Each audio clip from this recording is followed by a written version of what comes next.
On this episode of China Uncensored, get your nuclear submarine ready because we're diving down into China's deep state. Hi, welcome to China Uncensored. I'm your host, Chris Chappell. China has long been seen as the final go-between for North Korea and the rest of the world, the only country that could do what sanctions and international condemnation couldn't: get North Korea to back down from its ballistic missile and nuclear program. Kind of like North Korea's more responsible, slightly less outwardly totalitarian big brother. How's that going, by the way?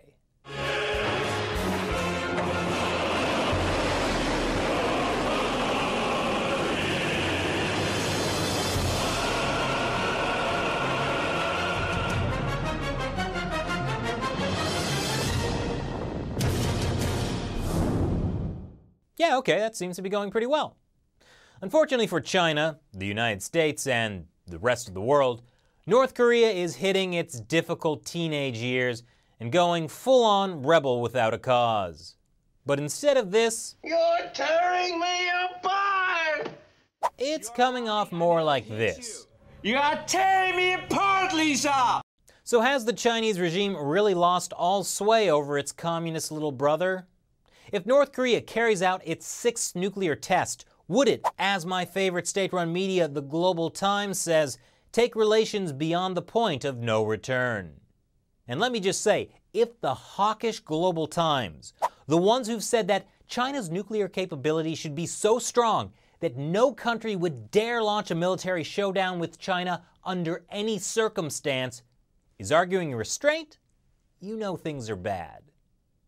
But you may have noticed that in the past, China treated North Korea less like the responsible big brother who gets you to quit smoking, and more like the irresponsible big brother who teaches you how to smoke in your room with the windows open so your mom can't smell it.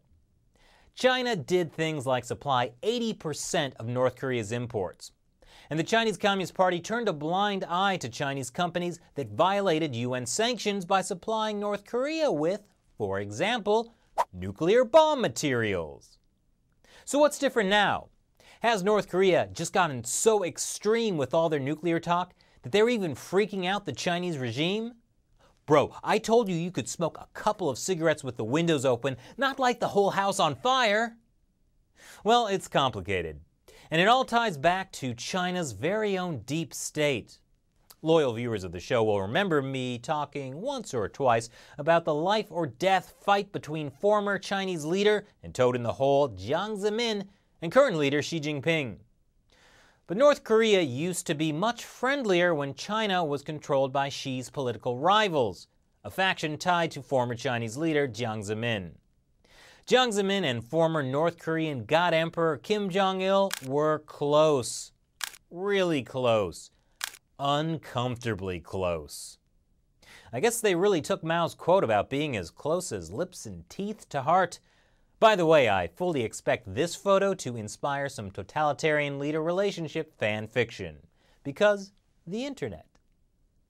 North Korea was the first foreign country Jiang visited after assuming power in the wake of the Tiananmen Square massacre, primarily because North Korea was the only country cool with that sort of thing. According to this Radio Free Asia article, Jiang may have even given North Korea the enriched uranium they needed to start the nuclear weapons program in retaliation for all the bad vibes he was getting from the rest of the world. Jiang, you're such a troll. Now, Jiang Zemin is 90, so he's not all that active anymore. Mostly. But this toad literally dug a hole and planted his own deep state within the Chinese Communist Party.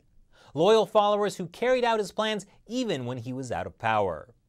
And by the way, if you've ever wondered why I don't talk much about Hu Jintao, the Chinese leader that came between Jiang and Xi, it's because Jiang put so many of his people in positions of power that they basically crippled Hu Jintao for almost his entire time in office. In fact, this photo pretty much expresses how Hu and Xi feel about Jiang. Anyway, Jiang's faction continued to have very close ties with North Korea. And as one China analyst told the Epoch Times, Jiang's people may have even influenced the timing of North Korea's 5 nuclear tests as a distraction whenever their faction came under attack. For example, North Korea conducted its first nuclear test shortly after one of Jiang's protégés and a potential future party leader was sacked for corruption. And it goes beyond just influencing North Korea's nuclear tests. Here's another Jiang guy, Wang Jiarui. For 12 years, he was the head of the International Liaison Department. Here he is with Kim Jong-il and Kim Jong-un.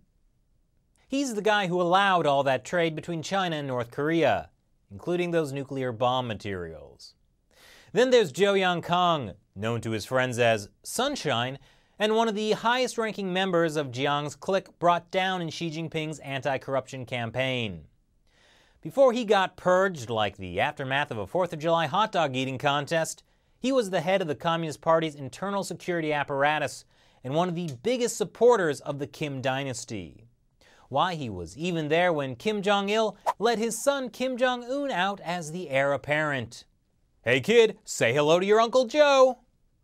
And speaking of uncles, Joe also may have been responsible for Kim Jong-un's execution of his own. Kim's uncle visited China in 2012 to meet with Hu Jintao, apparently to discuss stopping North Korea's nuclear program in exchange for economic development and replacing Kim Jong-un with his stepbrother Kim Jong-nam. You know, the one who was just assassinated by poison. But according to this China analyst, Joe told Kim about Jiang's conversation, and Kim had his uncle purged and executed. And it continues to this day. Xi Jinping is opposed by 3 members of the Jiang faction in the Politburo Standing Committee, the most powerful old dudes in China. The 2 Jiangs, no relation, both studied in Pyongyang and have made several state visits. Here's Jiang Dejiang with the 2 Kims. And here's Liu Yunshan having a grand time with Kim Jong-un. It was under Jiang Zemin and his cronies that North Korea was able to develop into the potential nuclear threat it is today. So it's not too surprising that Xi Jinping, the political enemy of North Korea's Chinese allies, has had such a hard time reining in the rogue regime. So can China stop North Korea from developing a nuclear bomb? It may depend on how much trouble Jiang's people can still cause. Because even though Xi is doing a pretty good job of digging out Jiang's faction so far, the roots go pretty deep. What do you think about China's ability to stop North Korea? Leave your comments below. And if you'd like to finance the China Uncensored Humor program, consider making a contribution on the website Patreon. Viewer support like yours is what keeps the show going despite YouTube sanctions. Link is below. Once again, I'm your host, Chris Chappell. Thanks for watching this episode of China Uncensored.